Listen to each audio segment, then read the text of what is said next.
Private school মানেই শিক্ষার নামে ব্যবসা। শিক্ষা যা হওয়া উচিত সবার অধিকার, কিন্তু তা নাকি আজ টাকার খেলায় পরিণত হয়েছে। প্রাইভেট স্কুলগুলো কি সত্যি শিক্ষা দিচ্ছে নাকি কড়া ব্যবসা করছে? চোখ খুলে শুনুন, আজকের ভিডিওতে ফাঁস করব শিক্ষার নামে অর্থ লুটার এক ভয়াবহ বাস্তবতা। একটা সময় ছিল মানুষ সন্তানকে স্কুলে দিত শেখানোর জন্য, আর এখন স্কুলে ভর্তি করানো মানেই যেন বাজারের জিনিস কেন। প্লে গ্রুপ থেকে ক্লাস 5 সবার জন্যই লক্ষ টাকার ভর্তি ফি, ইউনিফর্ম, বই, জুতো সবকিছুই কিনতে হবে স্কুল থেকেই। আবার দামও যে চাঙ্গা, বাজারের যে কিন্তু রে ভাই কি আর বলবো, এখানেই তো আর শেষ নয়। বছরের মধ্যেই চলে আসে নানা বাহানা, ফির বন্যা, কম্পিউটার ফি, স্পোর্টস ফি, লাইব্রেরি ফি, কালচারাল ফি, অ্যানুয়াল ফি, ফাউন্ডেশন ডে, মানে পুরো জ্বালিয়ে পুরে খায়। একজন ছাত্রের পিছনে বছরের শেষে খরচ হয় 80,000 থেকে 2 লক্ষ টাকারও অধিক। আর অন্যদিকে স্কুলের নাম রাখে ইন্টারন্যাশনাল, ইংলিশ মিডিয়াম। এসব আর কিছু না, এসব জাস্ট লেভেল মাত্র, জাস্ট লেভেল। কিন্তু অনেক স্কুলেই নেই প্রফেশনাল শিক্ষক, মানসম্মত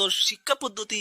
শুধু লেভেল দেখেই অভিভাবকরা টাকা ঢালছেন শুধুমাত্র ভবিষ্যতের স্বপ্নে বিশ্বাস করে। কিন্তু অনেক সময় বাস্তবে শিক্ষার্থীরা শেখার আনন্দটাই হারিয়ে ফেলছে। এখন প্রশ্ন হলো, এই লুটপাটের দায় খাদে সরকার কি কোনো নিয়ন্ত্রণ রাখে এই প্রাইভেট স্কুলগুলোর উপর? উত্তর হলো না, কোনো নিয়ম নেই, কোনো কায়দা নেই, তাই যার মতো টাকা হাঁকাচ্ছে। আর মধ্যবিত্ত পরিবারগুলো পড়ছে চাপের মুখে, শুধু সন্তানের ভবিষ্যতের চিন্তা করে। এখন প্রশ্ন হলো, এই সকল সমস্যার সলিউশন কি? প্রাইভেট স্কুলগুলোর জন্য নির্দিষ্ট ফি লিমিট, আর সব থেকে ইম্পর্টেন্ট সরকারি স্কুলগুলোর ভারী মাত্রায় উন্নয়ন, আর সবার জন্য অফোর্ডেবল শিক্ষা। শিক্ষার নামে ব্যবসা নয়। আপনার কি অভিমত এই কসাইখানাগুলোকে নিয়ে? আমি চাই সবাই এই প্রাইভেট স্কুলগুলোর বাস্তবতা জানো।